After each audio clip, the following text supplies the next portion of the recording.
Génesis capítulo 1. Hay mucho que aprender en este libro, especialmente en los 3 primeros capítulos, porque en estos 3 primeros capítulos está toda la problemática del mundo. Aquí fue donde se definió de parte de quién está el hombre.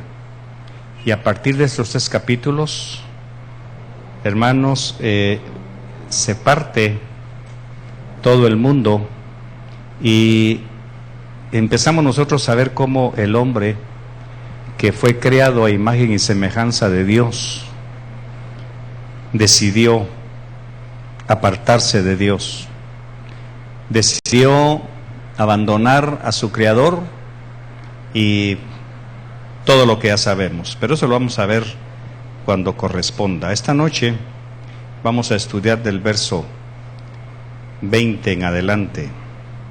La semana pasada estudiamos el 4º día, hoy vamos a ver el 5º día.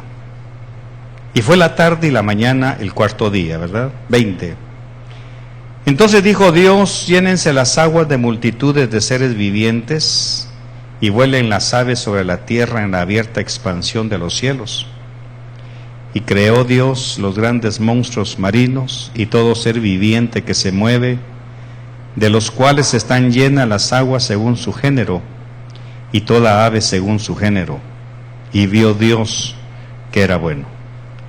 Y Dios los bendijo, diciendo: sed fecundos y multiplicaos, y llenad las aguas en los mares, y multiplíquense las aves en la tierra. Y fue la tarde y fue la mañana el 5º día. O sea que en el 5º día el Señor hizo los monstruos, los peces y todos los habitantes de los mares. Lógicamente esto nos enseña que las teorías humanas están totalmente fuera de toda concepción bíblica, que la vida empezó con una ameba y que luego se fue transformando. Todo eso queda fuera de contexto. Son meras especulaciones que no tienen ninguna base para nosotros, los que nos dejamos guiar por lo que dice la palabra. Verso 24, entonces dijo Dios: produzca la tierra seres vivientes según su género. Y aquí quiero que ponga atención a lo que vamos a aprender. En este día el Señor dijo: produzca la tierra seres vivientes según su género. 2 puntos: ganados, reptiles y bestias de la tierra según su género. Y fue así. E hizo Dios las bestias de la tierra según su género, y el ganado según su género, y todo lo que se arrastra sobre la tierra según su género. Y vio Dios que era bueno. Así que en el principio de este día, Dios creó los ganados, los reptiles y las bestias de la tierra. Y vio Dios que era bueno. Y ese mismo día, dijo Dios, verso 26, hagamos al hombre a nuestra imagen, conforme a nuestra semejanza, y ejerza dominio sobre los peces del mar, sobre las aves del cielo, sobre los ganados, sobre toda la tierra, y sobre todo reptil que se arrastra sobre la tierra. Así que aquí tenemos una enseñanza, que el hombre fue creado el mismo día que el Señor crió a los animales. Quiere decir que el hombre comparte la tierra con los animales. Por eso no es extraño ver al hijo pródigo cuidando y convirtiéndose prácticamente en uno de ellos, al gadareno rebajado hasta el nivel de uno de ellos, porque el hombre fue creado el mismo día que fueron creados los animales. Esto es una buena advertencia para todos aquellos hombres y mujeres que por quererle dar placer a la carne, a las concupiscencias y deleites, se rebajan a nivel animal. Lo que normalmente se animaliza. Cuando un hombre se enseñorea de una mujer, Cuando una mujer se enseñorea de un hombre, se rebajan al nivel animal. Porque el Señor dice, crió aquí, crió pues Dios al hombre a imagen suya, a imagen de Dios lo crió. El hombre es el único ser creado cuya alma fue hecha para parecerse a Dios. A imagen de Dios lo crió. Y la imagen de Dios está en el alma. Por eso entendemos que en estos momentitos de la creación y miles de años, porque esto no sucedió en un día, esto pasaron miles de años, en donde el hombre tenía una relación perfecta con su Creador. El hombre era luz, no era carne. Como era imagen y semejanza de Dios, y Dios es espíritu, lo que se movía en este momentito era un espíritu viviente.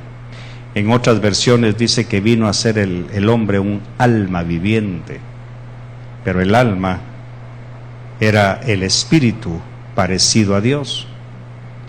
Aquí puede usted empezar a entender que Jesús vino a devolvernos ese estado, siempre y cuando nosotros entendamos el propósito de la venida de Cristo.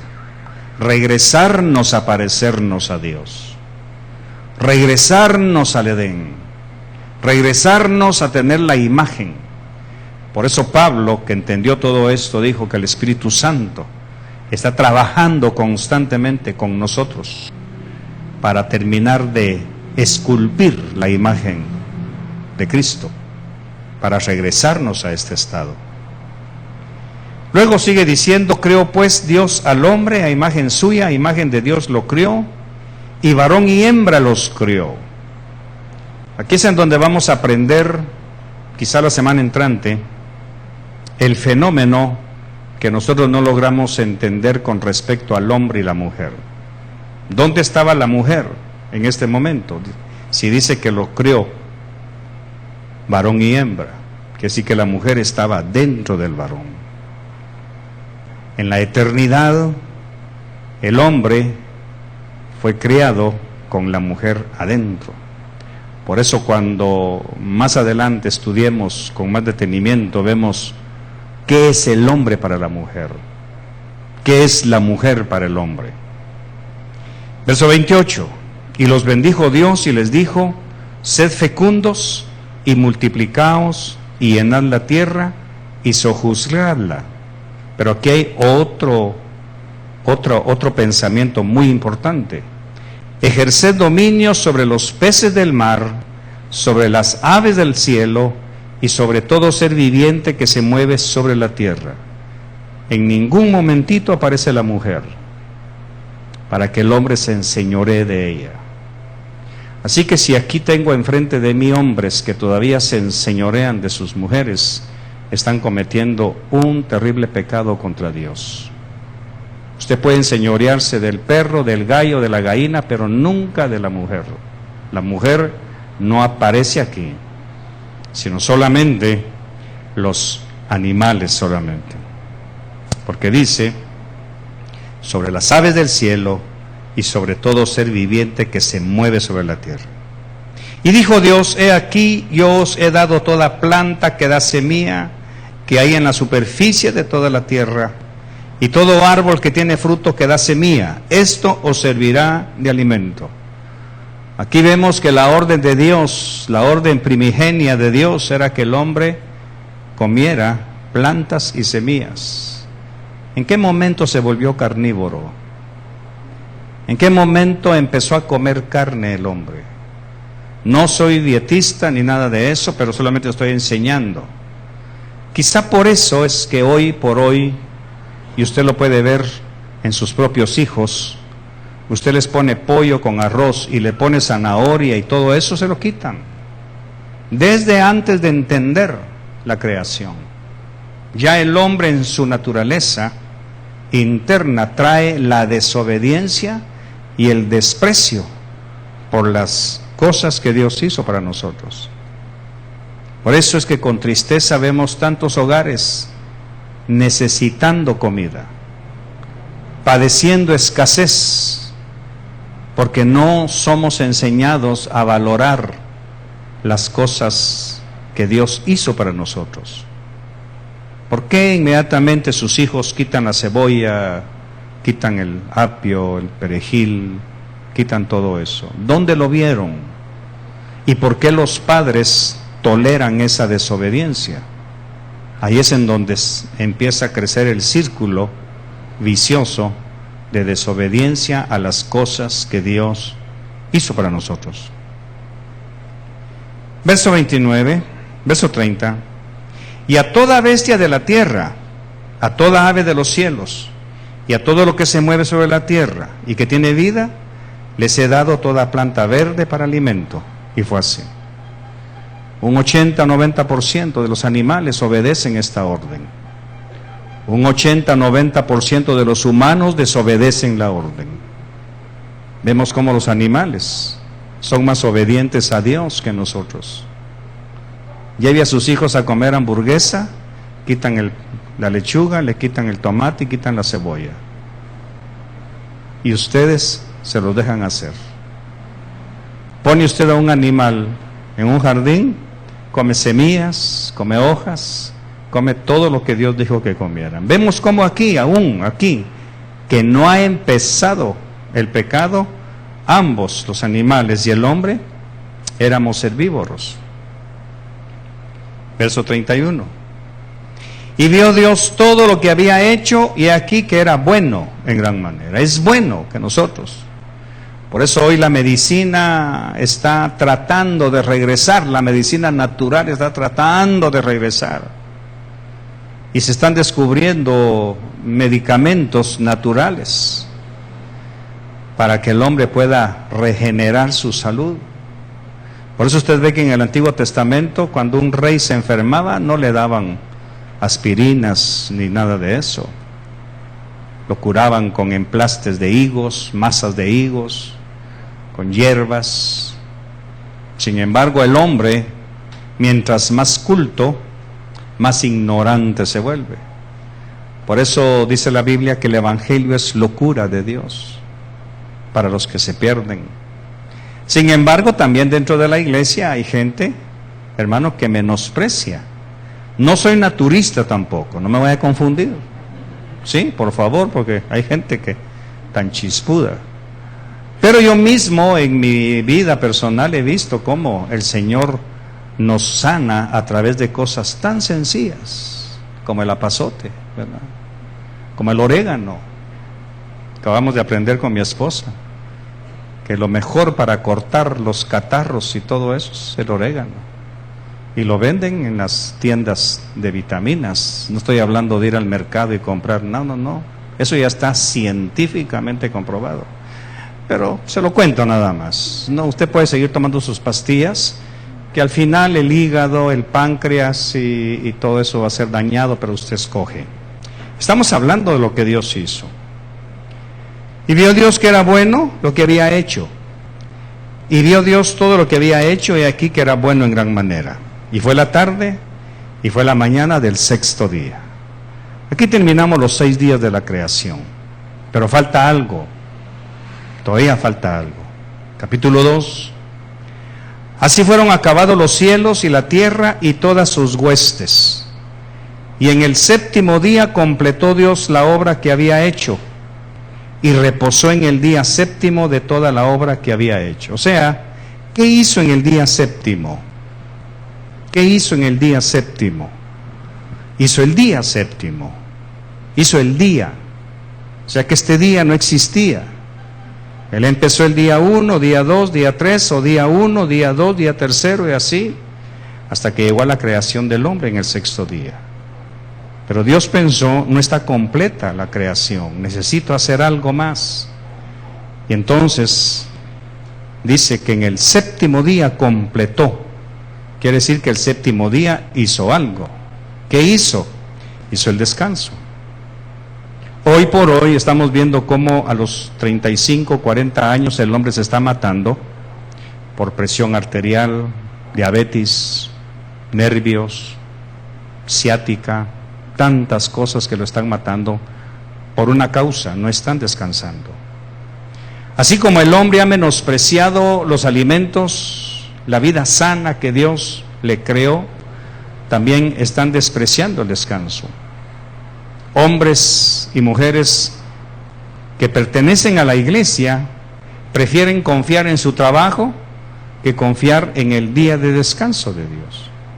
¿Por qué hizo Dios el descanso? Primero, porque el hombre necesita descansar. Si somos imagen y semejanza de Dios, el descanso es para glorificar a Dios. El descanso no es una ocurrencia del hombre. Tan es así que el comercio ha eliminado el día de descanso. No hay almacenes, negocios que trabajan de domingo a domingo. Acaba de venir una empresa que trabaja de domingo a domingo, de 7 a 9, los 7 días de la semana. Entonces, vemos cómo el hombre ha ido siempre en contra de lo que Dios hizo. Por eso vamos a ir viendo cómo es que el hombre cristiano, la mujer cristiana, al desobedecer esto, paga las consecuencias, con enfermedades, estrés, ansiedad, todo lo que los médicos han dado en llamar la enfermedad del siglo.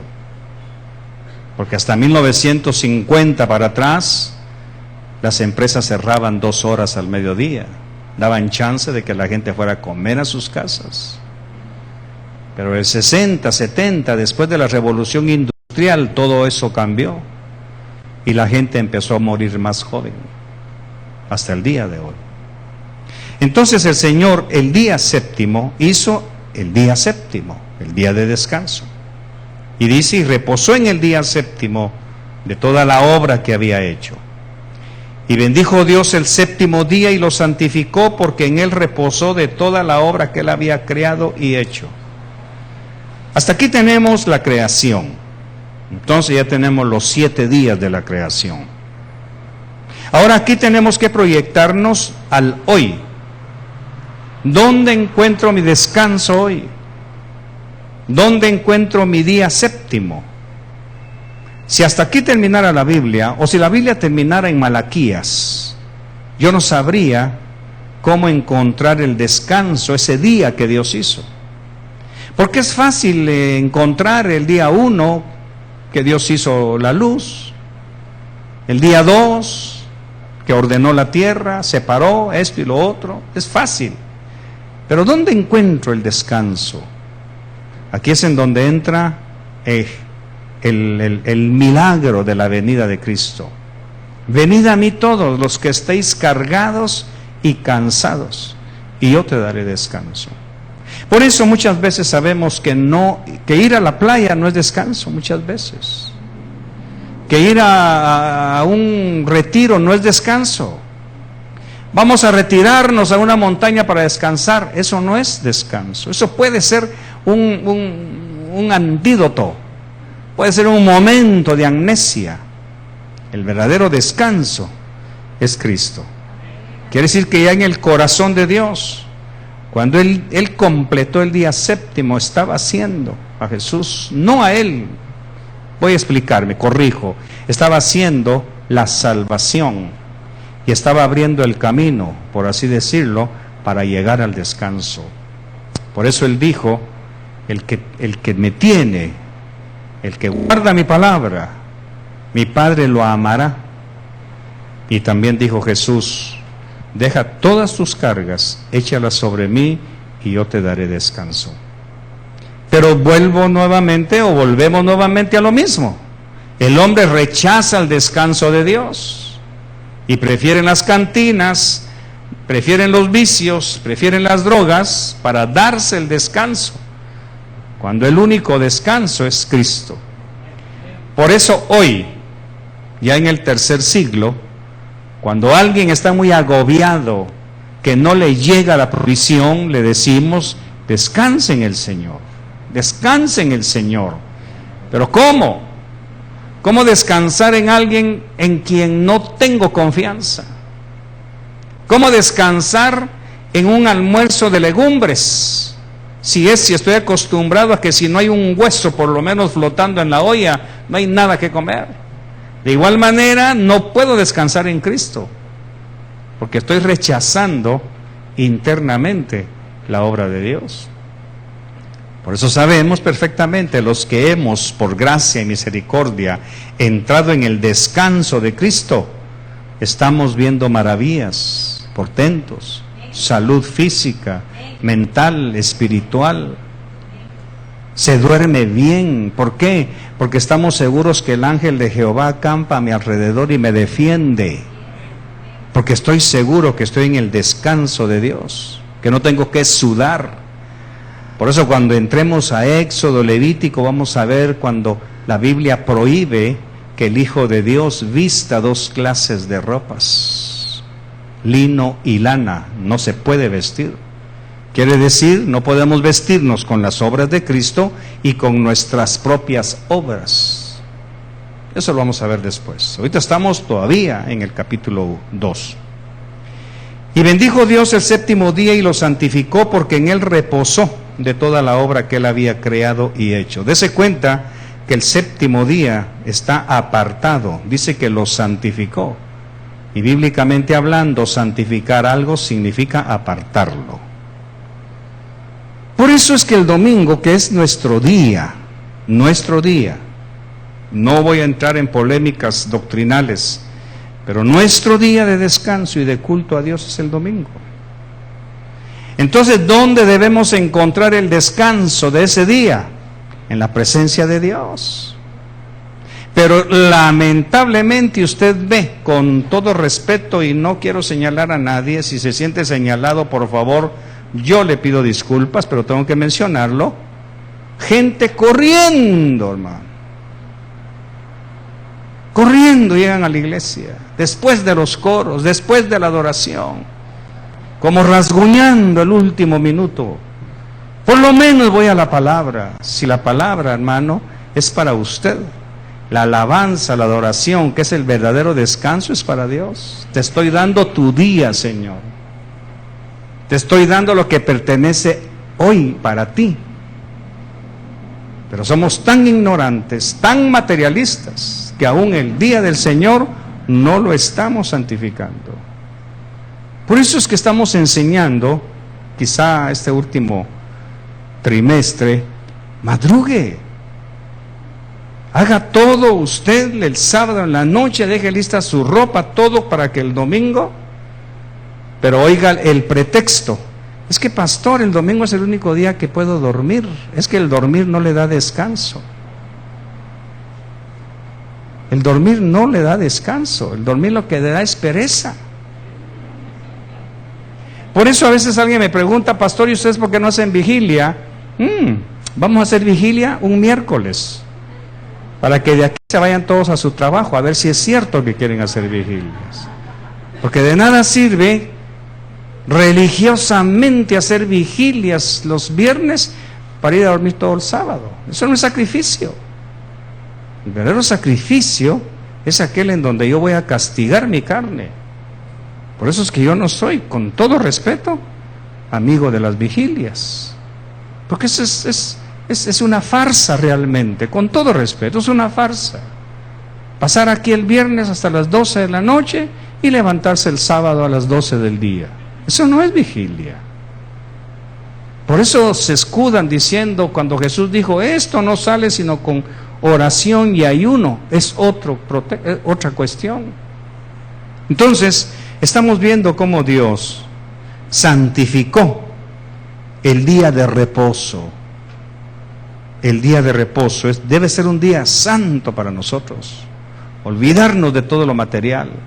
El Señor en este día se olvidó, por así decirlo, de todo lo que había creado y reposó, descansó. No pienses en los frijoles, todo va a venir de la mano de Dios. No pienses en la comida, ya la hice para ti. No pienses en tu salud, ya te di las plantas para que te curen. Ya no pienses en la enfermedad, tú ya estás sanado por todo lo que yo hice. Descansa. Pero qué difícil. Especialmente si usted tiene un celular que no lo deja descansar ni un solo minuto. Estamos siendo presas de la misma cultura. Entonces en el verso 4 empieza la Biblia una nueva narración de la creación, para ser más puntillosa, para ser más precisa. Y nos va a explicar qué pasó en el capítulo 1. Y empieza el 4. Estos son los orígenes de los cielos y de la tierra cuando fueron creados. El día en que el Señor Dios hizo la tierra y los cielos. Y aún no había ningún arbusto del campo en la tierra, ni había aún brotado ninguna planta del campo, porque el Señor Dios no había enviado lluvia sobre la tierra, ni había hombre para labrar la tierra. Entonces aquí ya empezamos a ver con lupa, un poquito más de cerca la creación. ¿Por qué no había creación antes del 1:1? No había hombre. Entonces aquí tenemos que hacer un pequeño alto. El hombre fue creado por Dios para cultivar la tierra, para cuidarla, para labrarla. Y no estoy hablando de irse a los cerros a sembrar maíz, su tierra.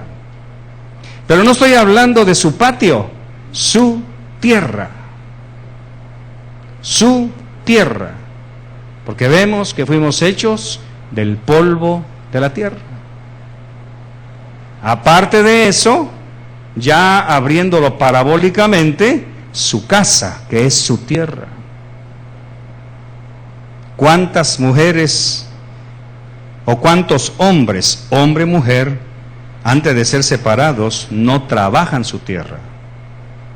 Están enmontados, están llenos de arbustos, están llenos de yermos, porque dice que aún no había ningún arbusto del campo en la tierra, ni había aún brotado ninguna planta del campo, porque el Señor Dios no había enviado lluvia. Y sabemos que la lluvia es la palabra. Ni había hombre para labrar la tierra. Por eso, para llegar a ser verdaderamente cristianos, mis amados, no podemos ser niños. Un niño no está capacitado para trabajar su tierra. Esto es un asunto de hombres, un asunto de gente madura. Verso 6, pero se levantaba de la tierra un vapor que regaba toda la superficie del suelo. No había lluvia, dice, pero había un vapor. Entonces el Señor Dios formó al hombre del polvo de la tierra y sopló en su nariz el aliento de vida, y fue el hombre un ser viviente. Aquí tenemos un nefesh, un alma viviente. Entonces aquí tenemos el Señor, la única vez que se enlodó, que se ensució las manos para hacer algo, fue cuando hizo al hombre. Toma lodo, toma polvo, le da forma, y aquí tiene un muñeco de barro, pero está inerte. Que sí, que mientras Dios no sople el aliento de vida, el hombre es barro puro, sin conciencia, sin alma. Tiene cuerpo, pero no tiene alma. Hasta que el Señor sopla. Por eso a mí me maravilla los nacimientos de los niños. El niño nace y no respira. Está vivo por el cordón umbilical que lo une a la madre. Le cortan el cordón y todavía no respira. Hasta que Dios, en su misericordia, sopla. Se le abren los bronquios y empieza a respirar. ¿Cuántos niños no respiran al nacer y no van a respirar? Sin embargo, estuvieron 9 meses en un vientre. Por eso la clonación de seres humanos difícilmente se pueda dar. Porque pueden clonar un cuerpo, pero ¿y el soplo divino? No, si Dios no lo da, no se puede. Eso es una afrenta para la ciencia, para los científicos que creen que ya pueden clonar al hombre. Bueno, así que ya tenemos al hombre, ahí lo dejó. Y entonces el Señor dice en verso 8, y plantó el Señor Dios un huerto hacia el oriente en Edén, y puso ahí al hombre que había formado. Ya lo hemos aprendido en otras ocasiones. Cuando el hombre recibe aliento de vida, empieza a examinar todo su entorno. Y lo que vio fue montañas, árboles, Por eso la naturaleza del hombre es buscar retos, es buscar cómo escalar. A alguien le preguntaron, ¿cuál es el gusto de escalar el Everest? Pues porque ahí está, hay que subirlo, porque el hombre en su interior necesita vencer los retos. Por eso hoy se está viendo una generación de hombres que no viven de retos. Hombres que han cambiado su naturaleza, que mandan a su esposa a vencer obstáculos, mientras ellos se quedan cómodamente sentados en su casa. Hoy estamos viendo la perversión, y eso lo vamos a ver la semana entrante, cuando presente un trabajo que el Señor me ha dado, para tener claro cómo se perdió la identidad del hombre. Porque el Señor puso al hombre en el huerto. ¿Para qué? Ahí lo puso en el huerto, trabájalo, Adán. Ahí está el huerto. La obligación de Adán es que en el huerto, dice Cantares, huerto cerrado eres, amada mía. El huerto tenía un límite y la obligación de Adán era cultivarlo para que se fuera ensanchando. La obligación nuestra como hombres, sexualmente hablando, es ensanchar nuestro huerto. Todavía no está la mujer. El hombre fue creado para ensanchar su huerto. Ahora viene Satanás y pervierte todo, y de ensanchar el huerto hizo que se olvidara de Dios, o sea, los extremos. ¿Ve? Y el hombre, por ensanchar el huerto a la manera de Satanás, cometió descuidos que vamos a ver aquí. Por eso todo tiene su equilibrio, todo. Así que Adán fue puesto en el huerto. Y el Señor Dios hizo brotar de la tierra todo árbol agradable a la vista y bueno para comer. Asimismo, en medio del huerto, el árbol de la vida y el árbol del conocimiento del bien y del mal. Y de Belén salía un río para regar el huerto, y de ahí se dividía y se convertía en otros 4 ríos. El nombre del primero es Pisón. Este es el que rodea toda la tierra de Javila, donde hay oro. Primer elemento precioso, el oro. El oro de aquella tierra es bueno. Ahí hay bedelio y ónice. Estos 2 elementos, de ahí se sacan perfumes, aromas. Y el nombre del segundo río es Gihón. Este es el que rodea la tierra de Cus. Esta tierra de Cus, vamos a verla después. Esto es África. La vamos a ver cuando Moisés se casa con la Cusita. Era originaria de aquí, donde rodea el río. Y el nombre del tercer río es Tigris. Este es el que corre al oriente de Asiria. Y el cuarto río es el Eufrates. Todo el mundo lo conoce, es el que pasa por Babilonia, que hoy es Irán. Entonces el Señor Dios tomó al hombre y lo puso en el huerto del Edén para que durmiera eternamente en una hamaca. ¿Verdad que no? Dios no hizo haraganes ni mantenidos, mis queridos hombrazos. Si Él trabajó e hizo al hombre a su imagen y semejanza, es para que el hombre trabaje. Y aquí le va a caer a algunos. Usted tiene que proponerse en su corazón que, Señor, calculo que en 2 o 3 años mi esposa regresa al huerto, porque yo soy el obligado a labrar el huerto, no mi mujer, no mi esposa. Por eso aquí en Visión de Fe, aunque les caiga mal, estamos restaurando ese estado en el matrimonio. Y bendigo a Dios que muchos matrimonios han aceptado el reto. Esposa, a tu lugar. Yo voy a ir a vencer. Me acuerdo cuando estaba fuera del huerto que vi un monte. Voy a ir a buscar qué hay allá para comer. Tú me esperas aquí. Porque Adán, recuerde que fue criado fuera del huerto, para regresar al huerto donde va a encontrar a su esposa. Por eso esa mentira teológica que se acostumbra, deje todo menos el ministerio, es diabólico. Y lo digo con respeto, pastores, pero algunos de ustedes los enseñaron a dejar todo, incluso su hogar, por cuidar a la esposa de Cristo. Y la esposa de Cristo la cuida su esposo, que es Cristo. Amén. Sigamos. Entonces el Señor puso al hombre en el huerto del Edén para que lo cultivara y lo cuidara. ¿Qué está cuidando usted? ¿A qué fue llamado? A cuidar su huerto. Ya vimos que hay dos acepciones: su huerto como casa y su huerto como cuerpo. Aquí hay un huerto.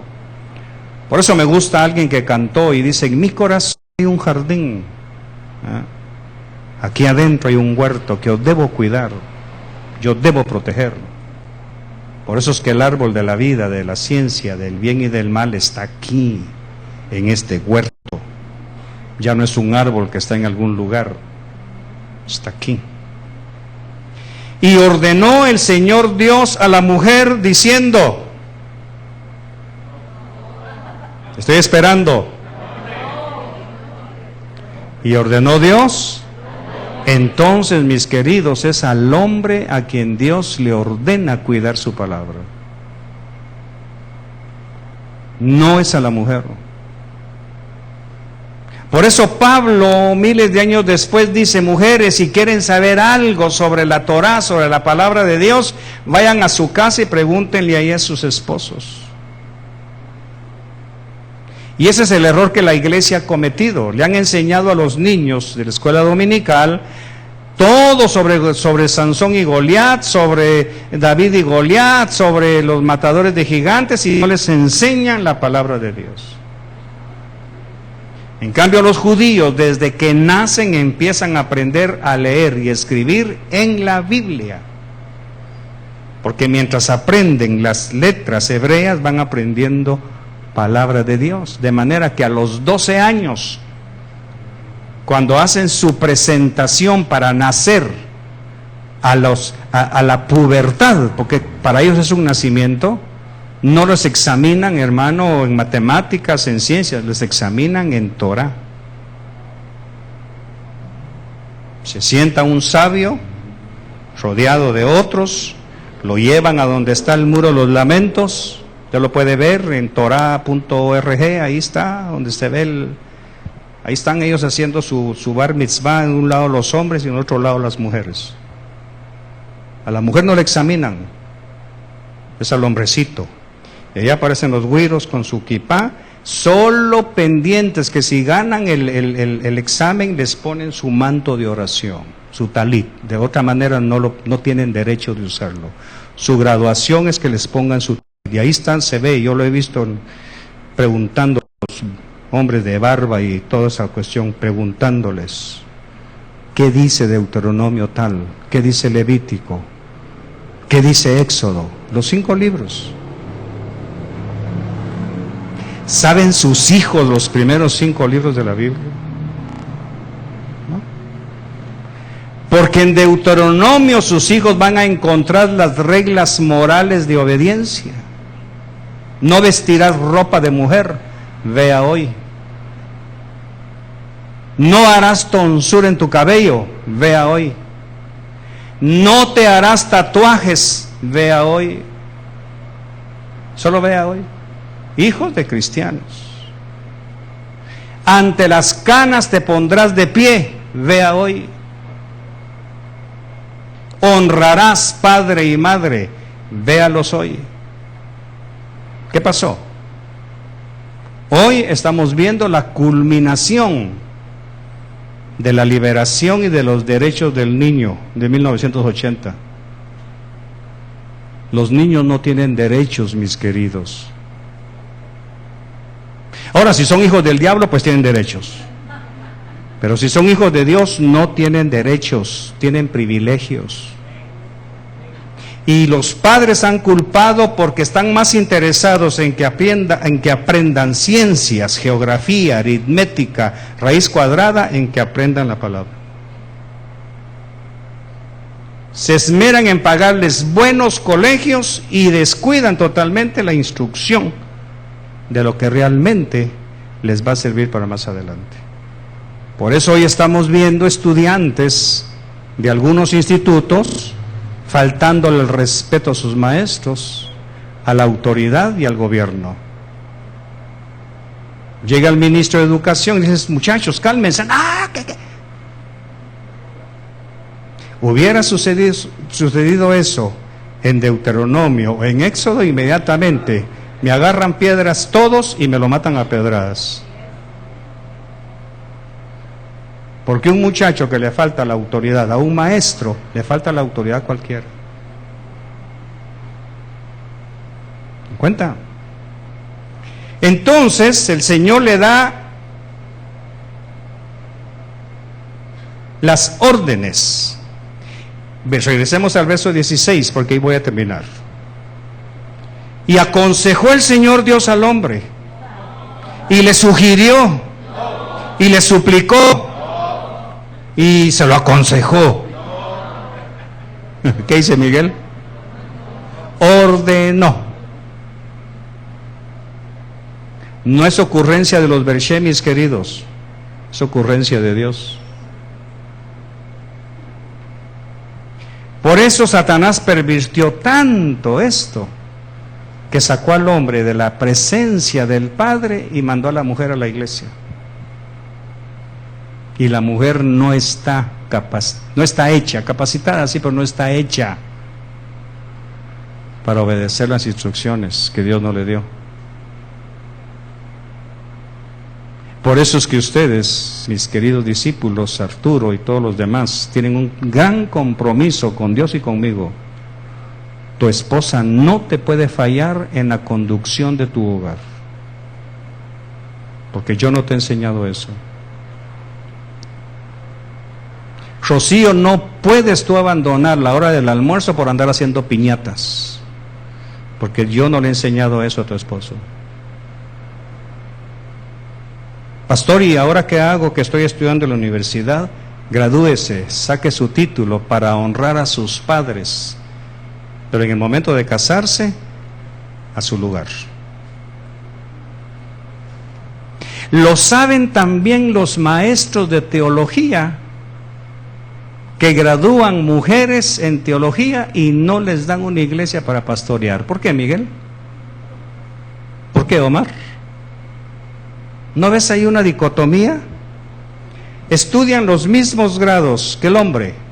Al hombre lo mandan a pastorear y a la mujer no le permiten predicar. ¿Por qué? Entonces, ¿para qué le enseñaron? ¿Qué manda? Solo la ordenan, pero ¿por qué no le dan una iglesia? Solo la gradúan, pero no la ordenan. ¿De dónde sacan eso? 5 años quemándose las pestañas, igual que el hombre. Llega el día de graduación, le toman la foto, vaya hermanita a vender pupusas pro templo. ¿No cree usted que es una burla? ¿No cree que es un pisotear la dignidad? ¿Se da cuenta?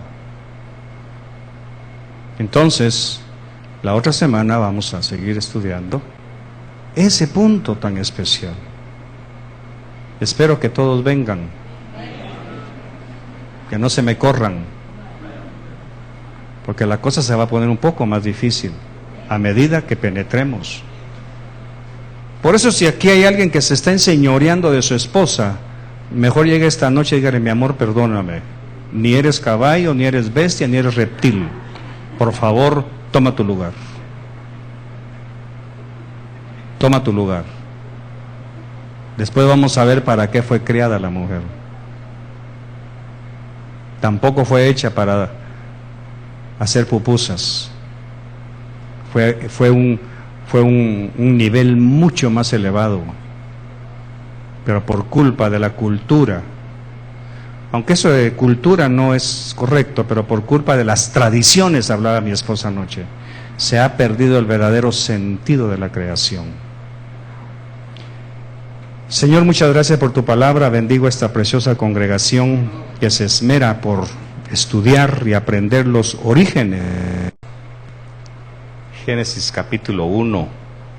Hay mucho que aprender en este libro, especialmente en los 3 primeros capítulos, porque en estos 3 primeros capítulos está toda la problemática del mundo. Aquí fue donde se definió de parte de quién está el hombre.